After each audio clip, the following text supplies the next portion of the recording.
بسم اللہ الرحمن الرحیم۔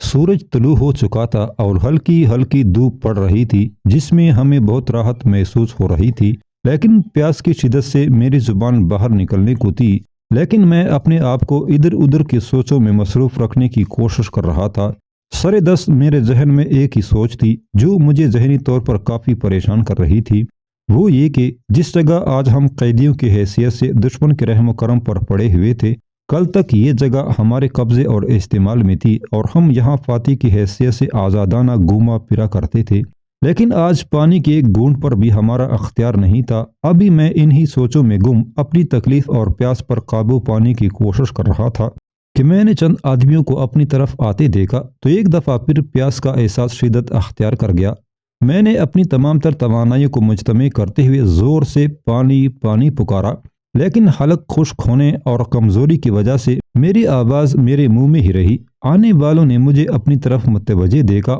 اور میرے ہونٹوں کو ہلتے دیکھا تو وہ میرے قریب آ کر میرے اوپر جھک گئے، تو میں نے کوشش کر کے پھر پانی پانی پکارا تو ان میں سے دو آدمیوں نے، جنہوں نے بھاری فوجی بوٹ پہنے ہوئے تھے، یک بارگی ٹھڈے میرے منہ اور میرے پیٹ پر رسید کر دیے اور ٹوٹی پوٹی اردو میں مجھ سے کہنے لگے، ملا عمر کو بلاؤ کہ وہ تمہارے لیے پانی لائے، اور پھر بے تحاشا فحش قسم کی گالیاں بکنے لگے تو میں منہ ہی منہ میں آیت الکرسی کا ورد کرنے لگا۔ میرے ہونٹ ہلتے دیکھ کر پتہ نہیں وہ کیا سمجھے کہ اچانک سب کے سب مجھ پر ٹوٹ پڑے اور فٹ بال کی طرح کبھی مجھے ٹڈوں کے ساتھ ایک طرف پھینکنے لگتے اور کبھی دوسری طرف۔ کمزوری اور حلق کے بالکل خشک ہونے کی وجہ سے باوجود شدید تکلیف کے میرے منہ سے آہ تک بھی نہیں نکل رہی تھی۔ ابھی وہ لوگ مجھ پر زور آزمائی کر رہے تھے۔ ایک طویل القامت اور مضبوط جسم والا آدمی 3-4 گنمینوں کی معیت میں ایک بائی 4 گاڑی جو ابھی مین گیٹ کی طرف سے ہمارے قریب آ کر رکی تھی سے برآمد ہوا اور آتے ہی ان لوگوں پر جو میری پٹائی کرنے میں بری طرح مگن تھے برس پڑا اور ایک دو کو تپڑ بھی رسید کر دیے اور کافی دیر تک ان کو فارسی زبان میں جاڑیں پلاتا رہا۔ آنے والا آدمی جو شمالی والوں کا کوئی بڑا کمانڈر محسوس ہو رہا تھا، اس وقت میرے لیے رحمت کا فرشتہ ثابت ہوا، کیونکہ اس کے آتے ہی وہ لوگ جو وحشیوں کی طرح مجھے زد و کوب کر رہے تھے سہم کر ایک طرف ہٹ گئے اور مجھے ان کے ظلم و ستم سے خلاصی نصیب ہوئی۔ بعد ازاں آنے والا کمانڈر، جس کے بارے میں بعد میں معلوم ہوا کہ وہ عبدالرب رسول سیاف تھے، جو کبھی افغانستان کے مشہور جہادی رہنماؤں میں شمار ہوتے تھے، لیکن بدقسمتی سے وہ اس وقت انڈیا اور روس نوازی میں مبتلا ہو کر احمد شاہ مسعودی کے اتحادی بنے ہوئے تھے۔ وہ گھٹنوں کے بل زمین پر بیٹھتے ہوئے مجھ پر جھک گئے اور میری پیشانی پر ہاتھ رکھتے ہوئے مجھ سے ٹوٹی پوٹی اردو زبان میں کہنے لگے، غم نہ کرو، آپ لوگ ہمارے مہمان ہیں اور ان جاہل لوگوں نے جو آپ کے ساتھ سلوک کیا ہے میں اس پر بہت شرمندہ ہوں۔ میں نے اس کی باتوں پر کوئی توجہ نہیں دی یا نہیں دے سکا، بس اس کا نرم رویہ دیکھتی ہی پھر میں نے ہونٹوں کو حرکت دینا شروع کی اور پانی پانی پانی پکارنے لگا۔ میری بات سمجھ کر وہ کمانڈر کہنے لگا، اس وقت پانی پینا آپ کے لیے نقصان دہ ہے کیونکہ آپ زخمی ہیں اور زخم کی حالت میں پانی پینا انتہائی خطرناک ہو سکتا ہے۔ لیکن میں نے اس کی کسی بات پر مطلقاً کوئی توجہ نہ دی، بلکہ میں نے اپنی زبان باہر نکال کر اس کو سمجھانے کی کوشش کی کہ میری زبان اور میرا حلق بالکل خشک ہو چکا ہے اور مجھے پانی کی بہت زیادہ پیاس ہے۔ چنانچہ میری حالت کو دیکھتے ہوئے اس کمانڈر نے نزدیکی بہتے ہوئے چشمے سے اپنے ہاتھ سے پانی کا چلو بھرا اور میرے منہ میں ٹپکا دیا، جس سے مجھے کچھ سکون حاصل ہوا، لیکن پانی پینے کی طلب مزید بڑھ گئی۔ میرے مانگنے کے باوجود مزید پانی اس کمانڈر نے مجھے نہیں دیا، بلکہ مجھے اور بھائی غلام یاسین کو تسلیاں دینے لگا کہ ابھی گاڑی آتی ہے تو آپ لوگوں کو ہسپتال لے جائیں گے اور آپ لوگوں کا علاج معالجہ کریں گے اور اس کے بعد آپ کو کابل آپ کے ساتھیوں کے پاس پہنچا دیں گے۔ کمانڈر کے منہ سے یہ باتیں سن کر ہم مطمئن ہو گئے کہ ہم جلد ہی اپنے ساتھیوں کے پاس پہنچ جائیں گے، لیکن پھر بھی میں نے بے صبری کا مظاہرہ کرتے ہوئے کمانڈر کو کہنے کی کوشش کی کہ ہمیں ابھی کابل ہمارے ساتھیوں کے پاس پہنچانے کا بندوبست کریں۔ میری بات بمشکل سمجھ کر کمانڈر صاحب نے کہا کہ آپ بے فکر ہو جائیں، ہم پہلے آپ حضرات کا علاج معالجہ کروائیں گے، اس کے بعد کابل روانہ کریں گے۔ بہرحال ہم نے ہمدردی کے چند کلمات کو بھی غنیمت جانا، وگرنہ ارد گرد کھڑے ہوئے اکثر لوگ ہمیں کھا جانے والی نظروں سے گھور رہے تھے۔ تھوڑی دیر کے بعد ایک بائی 4 ڈالا ہمارے قریب آ کر رکا۔ مذکورہ بالا کمانڈر نے بائی 4 گاڑی کے ڈالے میں گدے بچھوائے اور اس کے بعد چند لوگوں نے مل کر ہمیں گاڑی میں بچھے ہوئے گدوں پر لٹا دیا اور چند گنمین بھی ہمارے ساتھی گاڑی کے ڈالے میں سوار ہو گئے، جبکہ کمانڈر اپنی گاڑی میں سوار ہو کر مین روڈ کی طرف روانہ ہو گیا، اور ہماری گاڑی جس میں ہمیں سوار کیا گیا تھا کہ ڈرائیور کو بھی اپنے پیچھے آنے کا کہہ گیا۔ چنانچہ ہماری گاڑی کے ڈرائیور نے کمانڈر کی گاڑی کے تعاقب میں گاڑی دوڑا دی۔ چارے کار ہسپتال کے اندر ہو کر دونوں گاڑیاں رک گئیں۔ کمانڈر نے اپنی گاڑی سے اتر کر وہاں پر موجود ڈاکٹروں کو ہدایت دینا شروع کر دی، جس کے بعد ہسپتال کا دوسرا عملہ حرکت میں آ گیا اور ہمیں گاڑی سے اتار کر اسٹریچروں کے ذریعے ہسپتال کے اندر لے گئے اور بیڈوں پر لٹا دیا۔ مذکورہ بالا کمانڈر ہمیں اسپتال پہنچا کر ایسا غائب ہوا کہ پھر کبھی دیکھنے میں نہیں آیا۔ بہرحال ہم اسپتال کے بیڈوں پر لیٹے منتظر تھے کہ کب ہماری مرہم پٹی وغیرہ کی جاتی ہے، لیکن کافی دیر تک کوئی بھی آدمی ہمارے قریب نہیں پٹکا، جبکہ ہمارے زخموں سے اب تک خون رس رہا تھا اور وقت گزرنے کے ساتھ ساتھ زخموں میں درد شدت اختیار کرتا جا رہا تھا۔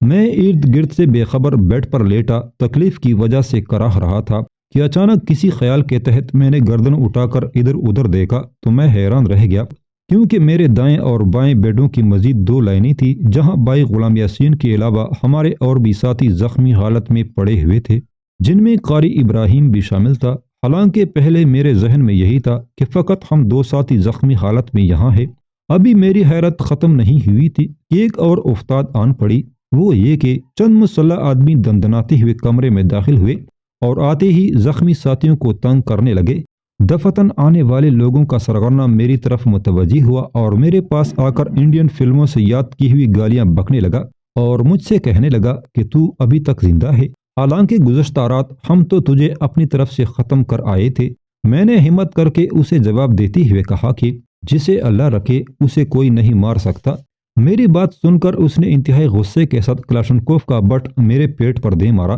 جس کی وجہ سے میرے منہ سے ایک تیز کراہ نکل گئی اور درد کی شدت سے میں دوہرا سا ہو گیا۔ مارنے کے بعد وہ ظالم مجھ سے کہنے لگا کہ میں دیکھتا ہوں اب تجھے میرے ہاتھ سے کون بچاتا ہے۔ دراصل یہ آدمی اس وقت سے مجھے جانتا تھا جب چارے کار پر ہمارا قبضہ تھا۔ اس وقت یہ آدمی ہماری بہت چاپلوسی کیا کرتا تھا اور اپنے آپ کو مجاہد ظاہر کر کے اکثر قول اردو میں ہمارے پاس آیا کرتا تھا، اور ہم بھی اس کا احترام کیا کرتے تھے اور اسے آنے جانے سے منع نہیں کرتے تھے۔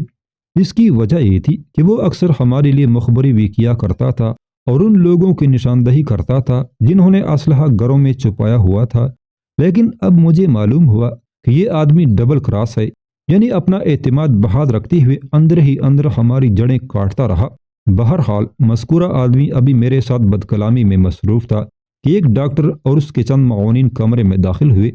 تو میری اس منحوس سے خلاصی ہوئی اور وہ ڈاکٹر کے پاس جا پہنچا جو میرے قریبی ایک زخمی کا معائنہ کر رہا تھا اور اس کے ساتھ کانا پوسی کرنے لگا اور میری طرف اشارے کرنے لگا۔ تھوڑی دیر بعد وہ آدمی ڈاکٹر کو لے کر میرے قریب آ گیا، جہاں کڑے ہو کر وہ فارسی زبان میں ایک دوسرے سے بحث کرنے لگے۔ مجھے چونکہ اس وقت تک فارسی زبان زیادہ نہیں آتی تھی، اس لیے مجھے تو سمجھ نہ لگ سکی، لیکن کچھ الفاظ جو میری سمجھ میں آئے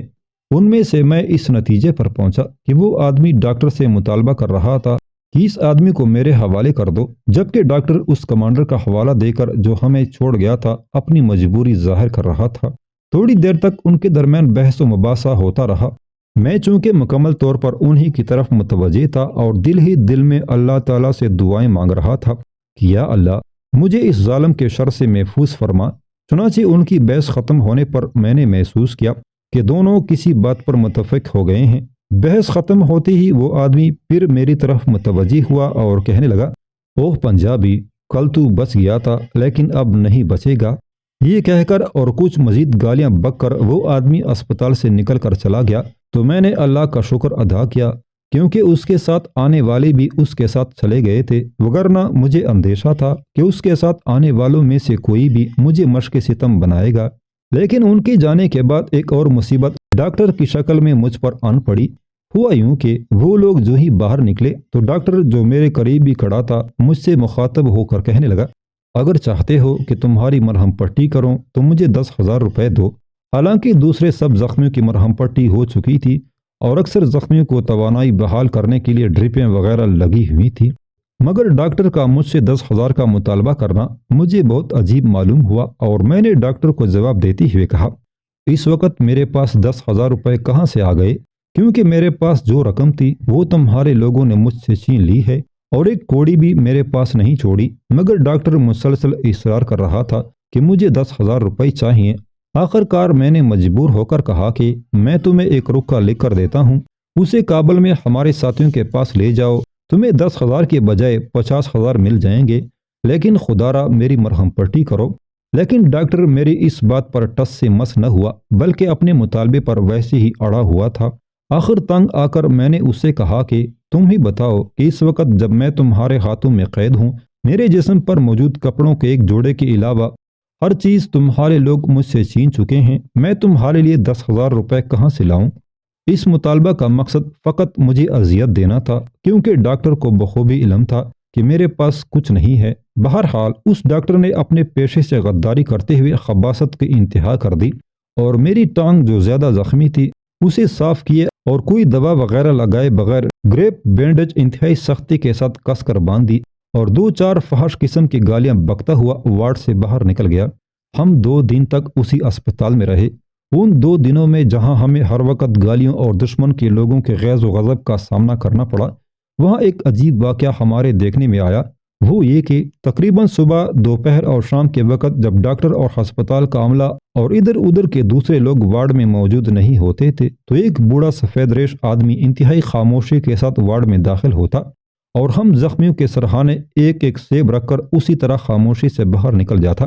جب تک ہم اس اسپتال میں رہے اس بوڑھے آدمی کا یہی معمول رہا۔ اس واقعے کو میں عجیب اس لیے نہیں کہہ رہا کہ یہاں کوئی ہم سے ہمدردی کر رہا تھا، بلکہ یہاں پر مجاہدین کو چاہنے والے بہت لوگ تھے۔ عجیب اس لیے ہے کہ مسلح پہرے کے ہوتے ہوئے اور یہ جانتے ہوئے بھی کہ اگر کسی کو بھی ان حالات میں مجاہدین کے ساتھ فقط ہمدردی ہی ثابت ہو جائے تو اس کا انجام اس کے مکمل خاندان سمیت بہت برا ہوگا۔ یہ ہمت کرنا کہ مجاہدین یعنی ہمارے لیے نہ صرف ہمدردی رکھنا بلکہ اس کا عملی مظاہرہ کرتے ہوئے تینوں وقت ہمارے لیے سیب پہنچانا واقعتاً ایک بہت بڑی بات تھی۔ بہرحال تقریباً تیسرے دن ایک ایک ساتھی کو اسٹریچر پر باہر لے جایا جانے لگا تو میں یہ دیکھ کر دل ہی دل میں دعا کرنے لگا کہ اللہ کرے یہ لوگ ہمیں جیسا کہ کمانڈر نے کہا تھا کہ تمہیں تمہارے ساتھیوں کے پاس کابل پہنچا دیں گے، ہمیں کابل میں ہمارے ساتھیوں کے پاس پہنچا دیں۔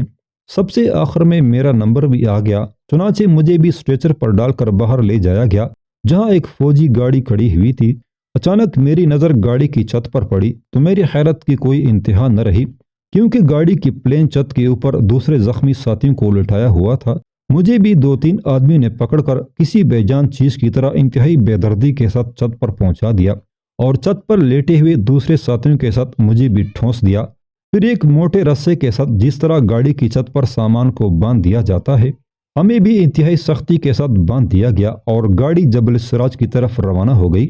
گاڑی کے اندر شمالی اتحاد کے مسلح فوجی بیٹھے ہوئے تھے، جبکہ کچھ فوجی گاڑی کے باہر گاڑی کے پائیدانوں پر پاؤں رکھے لٹکے ہوئے تھے۔ گاڑی اپنی منزل کی طرف انتہائی تیز رفتاری کے ساتھ رواں دواں تھی اور گاڑی کی چھت پر بوریوں کی مانند بندھے ہوئے ہم تمام ساتھیوں کی تکلیف کے مارے چیخیں نکل رہی تھی،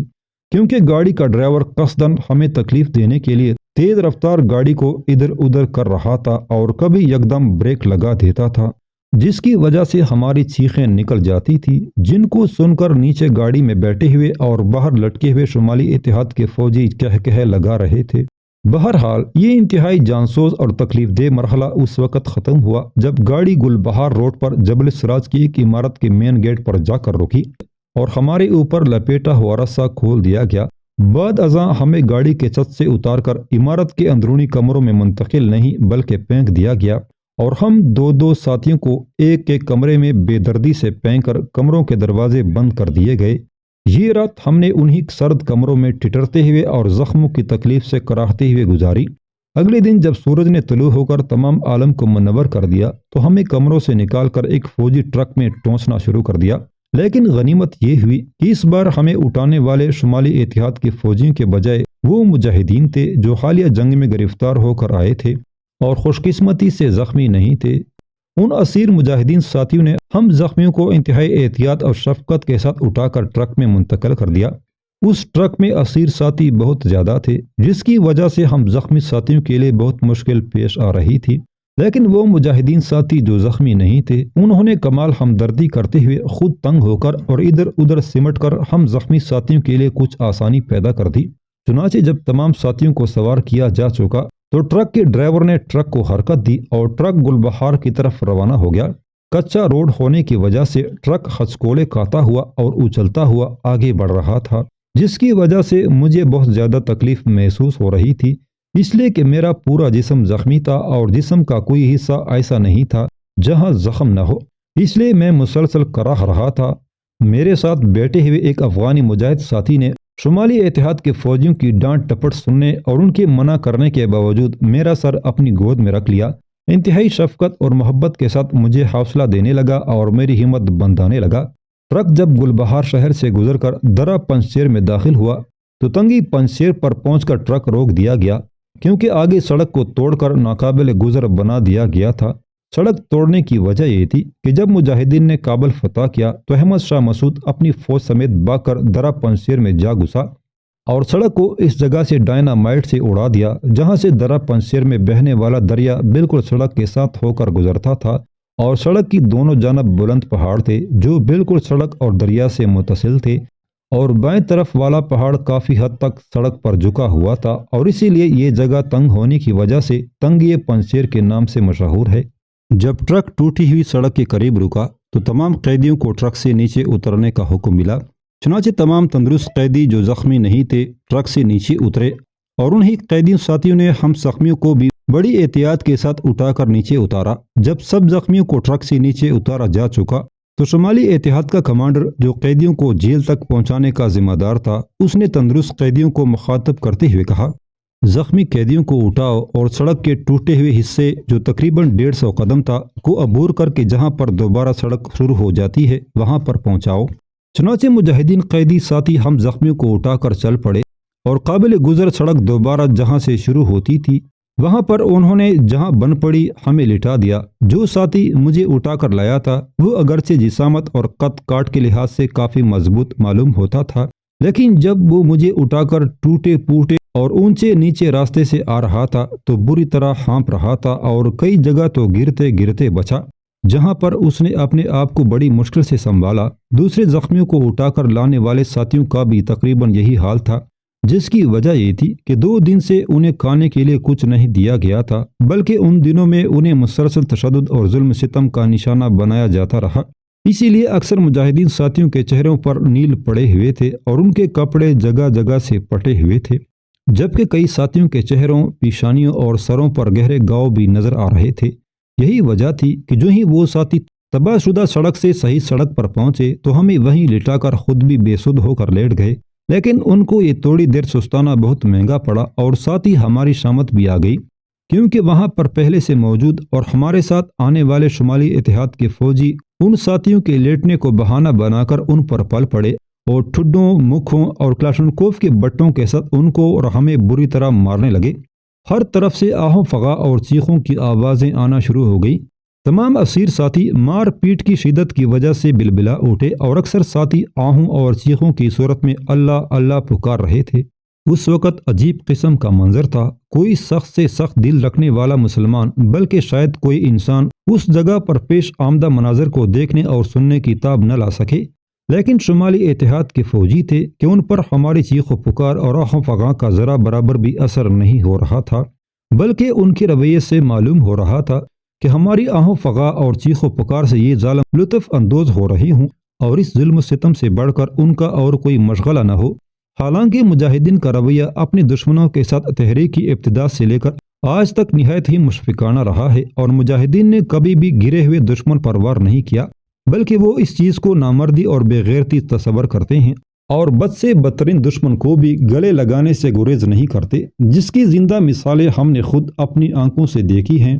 مثلاً ایک دفعہ میں دوپہر کے وقت چارکار قولی اردو کے مطبخ میں افغانی ساتھیوں کے ساتھ کھانا لینے کے انتظار میں کھڑا تھا کہ مجاہدین کے معروف کمانڈر ملا سیف الرحمن منصور مطبخ میں داخل ہوئے، اور مطبخ میں کام کرنے والے جو سب کے سب چارکار ہی کے رہنے والے تھے سے نہایت شیریں زبان میں ان کے مسائل وغیرہ دریافت کرنے لگے۔ دفتن ایک آدمی ڈرتے ڈرتے اور نہایت سہمے ہوئے انداز میں کمانڈر سیف الرحمن منصور سے باتیں کرنے لگا۔ تھوڑی دیر باتیں سننے کے بعد کمانڈر سیف الرحمن منصور نے متذکرہ آدمی کو گلے سے لگایا اور کچھ کہنے لگا۔ بعد ازاں اپنے ساتھ آئے ہوئے ساتھیوں میں سے ایک کو مخاطب کر کے کچھ کہا،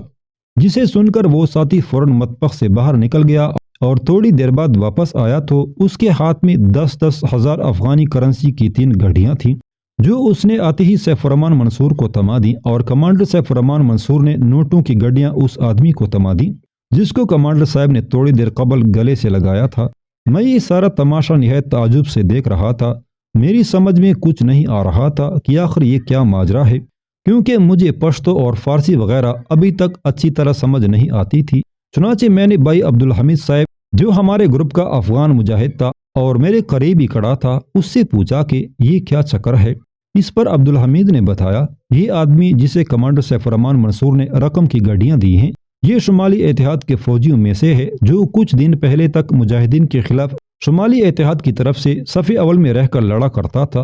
اور اس نے کئی بار مجاہدین کو کافی نقصان بھی پہنچایا ہے۔ اب اسے کچھ مسئلہ درپیش تھا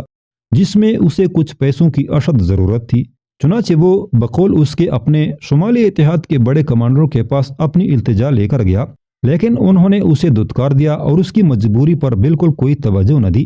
اور آج یہ متذکرہ شخص اپنے ہم قوم باورچیوں جو ہمارے ہاں کولی اردو میں کام کرتے ہیں، ان کے کہنے پر چاونی آیا اور باورچی خانے میں مجاہدین کے کسی ذمہ دار کا انتظار کر رہا تھا۔ چنانچہ جو ہی کمانڈر سیف الرحمن منصور باورچی خانے میں داخل ہوا تو یہ متذکرہ شخص پہلے تو بہت ہی خوفزدہ تھا، کیونکہ اسے اپنے کرتوت اچھی طرح یاد تھے کہ وہ کس طرح ان مجاہدین ساتھیوں پر ظلم ستم کیا کرتا تھا جو اس کے اپنے علاقے کے رہنے والے ہوتے تھے۔ لیکن بعد ازاں یہ شخص ہمت کر کے کمانڈر صاحب کے روبرو پیش ہو گیا اور ڈرتے ڈرتے اپنی مشکل اور پریشانی کمانڈر سیف الرحمن صاحب کے سامنے بیان کی۔ آپ لوگوں کے سامنے ہے کہ کمانڈر صاحب نے انتہائی خندہ پیشانی کے ساتھ اس کی مشکلات سنی، بلکہ اس آدمی کو انتہائی شفقت کے ساتھ اپنے گلے لگایا اور فوراً اس کی مشکل حل کر دی۔ حالانکہ کمانڈر سیف الرحمن منصور اس شخص سے اور اس کے سابقہ سیاہ کارناموں سے اچھی طرح واقف تھا، لیکن انہوں نے اس شخص کے، جس کا نام مجھے بعد میں معلوم ہوا محمد نبی، ساتھ متعلقاً اس موضوع پر کوئی بات نہیں کی، بلکہ نیکی کی چند نصیحتیں کرنے کے بعد اسے رخصت کر دیا۔ عبدالحمید نے مزید وضاحت کرتے ہوئے کہا کہ کمانڈر صاحب نے اس پر بالکل کوئی احسان نہیں جتایا، بلکہ صرف یہ کہا، بحیثیت حکمران اپنی رعایا کا خیال رکھنا ہماری ذمہ داری ہے اور یہ کام ہمارے فرائض میں شامل ہے۔